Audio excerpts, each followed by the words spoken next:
So yun, what's up guys? Good morning sa lahat. So ngayon, tuturuan ko kayo kung paano mag-save sa GCash. So napakadali lang guys.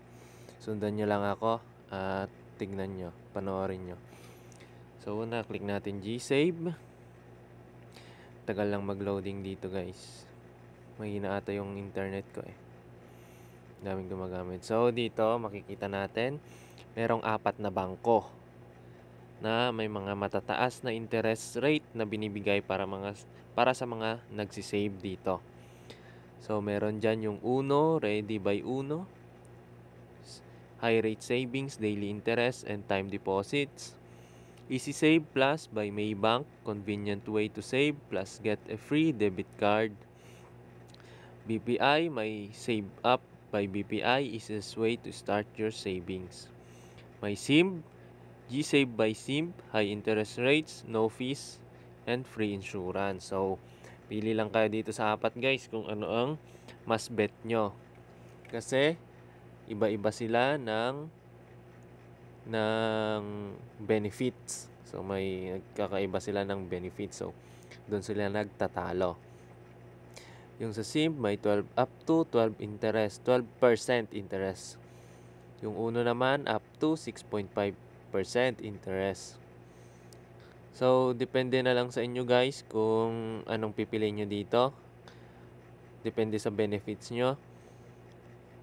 Kasi maganda kasi talaga mag-save guys kasi worth it naman dito. So, i-check natin itong Uno. Uno Ready at GCash. So, ito lang to guys. Oh, apply now. Kung gusto nyo itong Uno.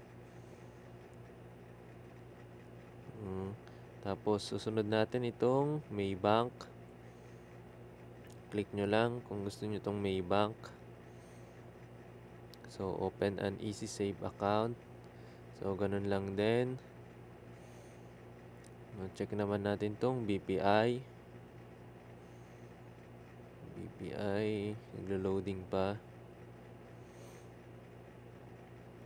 So, ito, basahin nyo lang to guys. Open savings account. Powered by BPI. So, napili ko naman, ang sa akin naman is yung G-Save by SIM. Yan naman ang ginagamit ko. So, depende na lang sa atin guys. At kayang bahala, maganda kasi mag-save para balang araw may mahuhugot tayo pag kailangan natin ng emergency. For the emergency purposes. Para hindi tayo mabaon sa utang or hindi tayo magkautang. Para yun yung safety net natin sa dry season. So, comment down below lang kayo para sa mga tanungan. So yon, Rob Vladimir Bad ang nga pala.